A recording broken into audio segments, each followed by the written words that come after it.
soy psiquiatra y psicoanalista del Centro de Salud de San Juan de Alicante.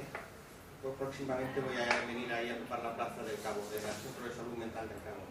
Entonces hoy os voy a hablar de qué es un síntoma psíquico y la diferencia que hay entre un síntoma psíquico y un síntoma físico. Pero para explicaros lo que es un síntoma psíquico, tengo antes que explicar cómo constituimos cada uno de nosotros su modo de ser. Pido un poco de... Bueno, agradecer a la asociación Raki Ara y a Susana que me hayan permitido estar con vosotros y por la presencia de todos vosotros. A veces es un poco complicado, pero bueno, yo voy a intentar hacerlo lo más sencillo posible para que me entendáis. El animal humano tiene un cuerpo, que es el organismo, y a diferencia del resto de los animales, tenemos otro cuerpo, que es el cuerpo simbólico. Es decir, que nosotros tenemos un cuerpo y gracias a este cuerpo orgánico cabalgamos el cuerpo simbólico. El cuerpo simbólico tiene que ver con el lenguaje y con la lengua, con el lenguaje. Entonces, gracias a que de todos los animales, el ser humano es el animal más desarrollado, gracias a que tenemos un cerebro desarrollado, permite en el reino animal poder capturar, inscribir lo simbólico en el cuerpo. Muchas personas dicen que lo importante, incluso hay muchas maneras de tratar a los trastornos psíquicos, y los tratan desde el punto de vista orgánico, diciendo que lo fundamental es los genes, el genoma, etc. Pero, con el mismo genoma, yo hablo castellano porque mis padres estaban y vivían en Alicante. Pero si yo hubiera estado en Rusia, con el mismo genoma hablaría ruso y tendría las costumbres de los rusos. Es decir, que en el ser humano es fundamental el aspecto cultural y de aprendizaje. Nunca se puede tratar, y eso se hace muy a menudo, los trastornos mentales solamente a base de fármacos. Los fármacos a veces son fundamentales, pero en momentos concretos. Pero lo fundamental es tratar siempre desde un punto de vista simbólico los problemas psiquiátricos. Bueno, entonces, cuando queremos ver, hay un alumbramiento que dura 9 meses, que es el nacimiento, ¿no? Desde que somos engendrados, pero hay otro alumbramiento, que es el alumbramiento simbólico, la posición simbólica, la subjetividad de cada uno de nosotros, que tarda varios años en formarse. La personalidad de cada uno se forma entre los 5 y 6 primeros años de la vida. Es decir, que cada uno tiene un modo de ser que se ha generado en los 5 o 6 primeros años de la vida. Eso es lo fundamental. Luego vienen otra serie de avatares, pero lo fundamental es lo que sucede en los seres humanos en los 6 primeros años de la vida. Entonces, para constituir el modo de ser, hay dos funciones fundamentales. La función materna y la función paterna. La función materna, fundamentalmente en la criatura, sea niño o niña, lo que viene a hacer son 3 cosas. El cuidado de la vida, el desarrollo del narcisismo y el lenguaje. Generalmente la madre es la que nos enseña el lenguaje. Y el padre tiene 2 funciones fundamentales. La identidad sexual y la ley, el que marca la ley. Entonces, bueno, hoy en día hablamos de función materna, porque la función materna podría estar trabajando una mujer y estar, eso se ve muy a menudo en la clínica, en las personas que vienen, muchas personas los maridos están trabajando, están en casa y las mujeres están trabajando. Entonces, quien hace la función es tanto de que sea masculino o femenino, hombre o mujer. Entonces, ¿qué pasa con la función materna?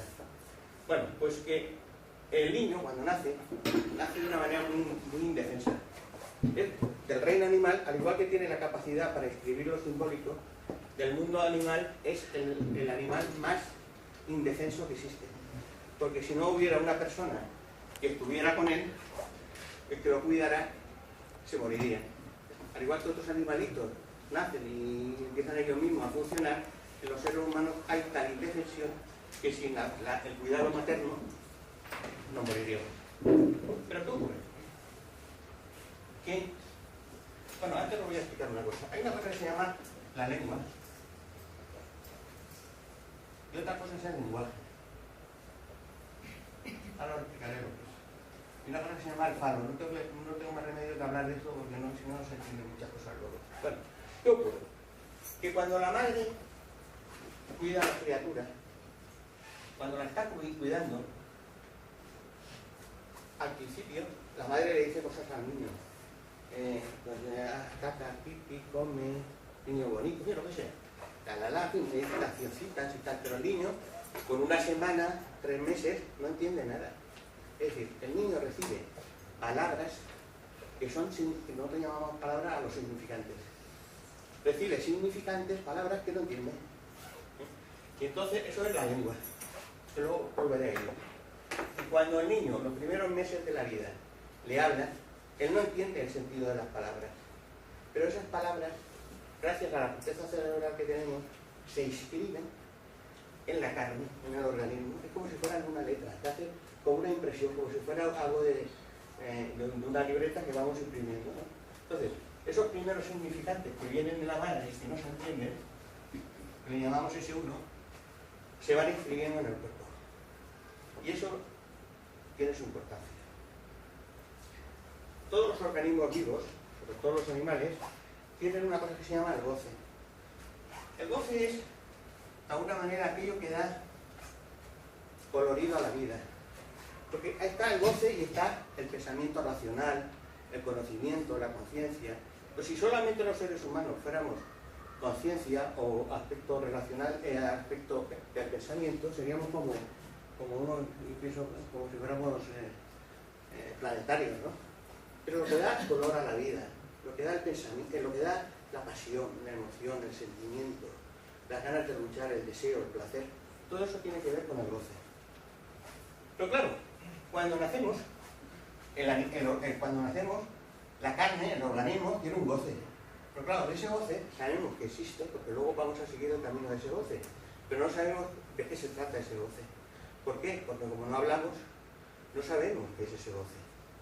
Lo que pasa es que ese goce sigue un camino, el goce de los S1, es decir, cuando la madre está cuidando del niño y le dice cosas, va haciendo una reducción de ese goce del animal. Porque, y yo os diré una cosa, porque hablamos, tenemos síntomas psíquicos, ya lo veréis, ¿eh? Porque realmente, cuando hablamos, no solamente llamamos mesa a mesa, sino que a la vez que se habla, se transmiten normas. Entonces, ¿qué pasa? Que cuando las primeras palabras que no entiende el niño se van inscribiendo por la capacidad que tiene el organismo humano de captar el lenguaje, se va haciendo una reducción del goce que tenía el animal. Luego, ¿qué pasa? La madre sigue cuidando a la criatura, pero la criatura se va a relacionar con la madre con lo que nosotros llamamos los agujeros corporales. Es decir, están lo oral, lo anal, lo escópico y lo invocante, la voz. Entonces, ¿qué pasa? Que la madre va cuidando a la criatura, pero la criatura se relaciona con la madre a través de los agujeros del cuerpo. Por ahí entran los significantes, por ahí entran las palabras, los sonidos, entran por los agujeros corporales. Y según cómo sea la madre, va a favorecer uno de esos agujeros u otro. Si es una madre muy obsesionada con la limpieza y tal, pues favorecerá esto. La mía me decía, si te mueres, si no comes, te mueres. Pues yo me dediqué a comer, y ni análisis ni nada, ni análisis ni nada. Entonces mi madre me fomentó el oral. Y otra, pues dice palabras bonitas y tal, y entonces lo invocante, o los copios y tal. Es decir, que mientras que la madre va haciendo que la criatura se desarrolle, va haciendo el cuidado de la vida, resulta que la criatura, está la madre, la criatura, el niño o la niña, pues se va a relacionar con uno de estos agujeros que se convierten en pulsiones.